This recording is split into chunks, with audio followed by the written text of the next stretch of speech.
सोनम एक ग्रेजुएटेड लड़की है। बड़ी एमएनसी कंपनी में नौकरी करती है। जॉब के दौरान ही उसे प्यार भी हो जाता है। मानो उसी के ऑफिस में दोनों को पहले ही कुछ मुलाकातों में प्यार हो जाता है और लगभग 1 साल की डेटिंग के बाद ही दोनों शादी करने का फैसला भी ले लेते हैं। दोनों के परिवार को इस शादी से कोई परेशानी नहीं थी। दोनों अच्छा कमाते हैं और अच्छी नौकरी करते हैं और एक ही शहर में भी हैं। सोनम और मानव की शादी हो जाती है। दोनों बड़े शहर के अच्छे फ्लैट में अपनी जिंदगी की शुरुआत करते हैं। काम करने के लिए उन्होंने एक नौकरानी रखी, लता, करीब 38 साल की। सोनम ने उसे काम पर रखते हुए ही अच्छी तरह से सारे रूल्स बता दिए थे। साथ ही उसे यह भी कहा कि अगर वो यहाँ रहना भी चाहे तो रह सकती है। लेकिन लता ने बोला कि नहीं, उसका घर पास ही है, वो वहीं जाएगी और सुबह जल्दी वापस आ जाएगी। लता घर का सारा काम करके अच्छे से काम करती, अच्छी तरह से खाना बनाती और साफ सफाई भी करती। इसके काम में कोई भी कंप्लेन नहीं थी।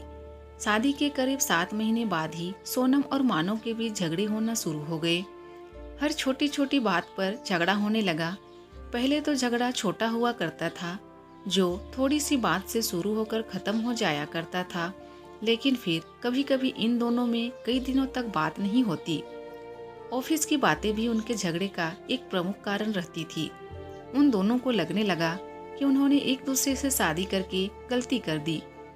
ऑफिस की एक मीटिंग दौरान दोनों ही बॉस के साथ उसमें मानव ने सोनम की बात के बाद अपनी बात रखी, जो कि बॉस को ज्यादा पसंद आई। इस बात से सोनम को बहुत गुस्सा आया और वो बात हमेशा की तरह इस बार भी उनके घर तक पहुंची। सोनम ने इस बात को लेकर मानव को बहुत कुछ सुनाया और साथ ही उसने नौकरी छोड़ने और तलाक की बात भी की। लता यह सारी बातें, सारा झगड़ा हमेशा से सुना करती थी। बस वो अपने काम में लगी रहती। जब खाना बन जाता तो वो दोनों को कहती। ज्यादातर वो लोग अलग अलग बैठकर ही खाते थे। सोनम अगले दिन ऑफिस नहीं गई। दोपहर तक अपने कमरे में बंद रही। लता ने मैडम का दरवाजा भी नहीं खटखटाया। उसे अच्छी तरह पता था कि अभी वो कुछ भी नहीं चाहती। दोपहर के बाद सोनम अपने कमरे का दरवाजा खोलकर बाहर आई। लता किचन साफ करके अपने घर जा रही थी। उसके हाथ में एक छोटा सा झोला था। सोनम बाहर आते ही लता को चाय के लिए कहती है। लता चाय बनाने लग जाती है। सोनम का मूड ठीक नहीं है। सोनम किचन में लता के पास जाती है। लता उसे खाने के लिए पूछती है। सोनम बोलती है, नहीं, अभी नहीं, सिर्फ चाय दो। सोनम लता को पूछती है, तुमने खाना खाया? लता, नहीं मैडम, मैं खाना ले लिया है, मैं घर जाकर खाऊंगी। लता थोड़ी देर रुककर फिर कहती है, मैडम, एक ही खाना ले जाती हूँ, सिर्फ मेरा बांध कर ज्यादा नहीं ले जाती, आप देख सकती है।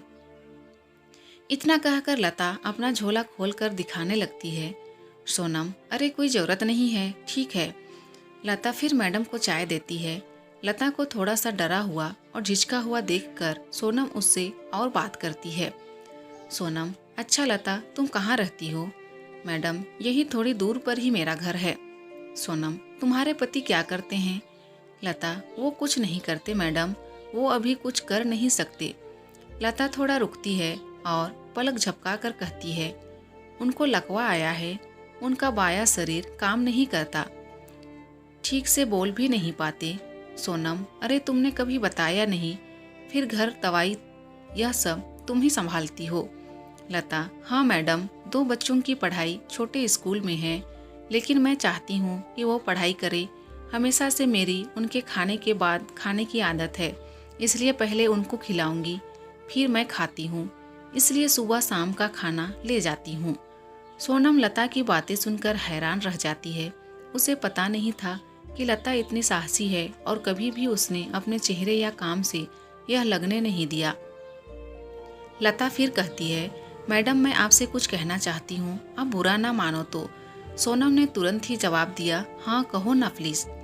मैडम, अभी हमारे पास जो होता है हमें उसकी कद्र नहीं होती है। समय कैसे बदल जाता पता भी नहीं चलता है। अब मैं सिर्फ चाहती हूँ कि मेरे पति ठीक हो जाए।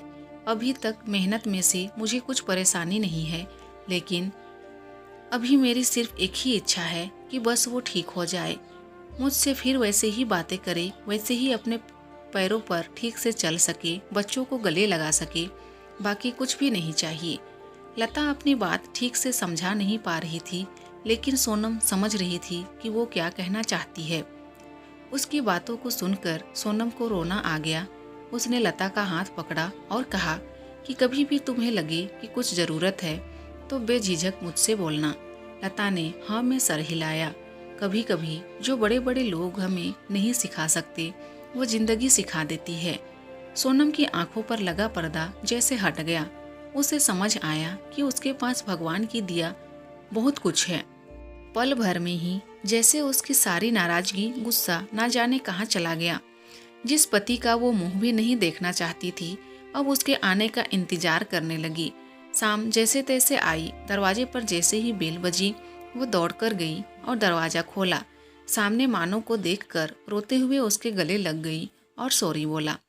मानो को कुछ समझ नहीं आया, लेकिन उसने भी सोनम को सॉरी बोला। दोस्तों, अगर ये वीडियो पसंद आए तो प्लीज़ वीडियो को लाइक कीजिए, और अगर चैनल में नए हैं तो प्लीज़ मेरे चैनल को सब्सक्राइब कर दीजिए। Thank you.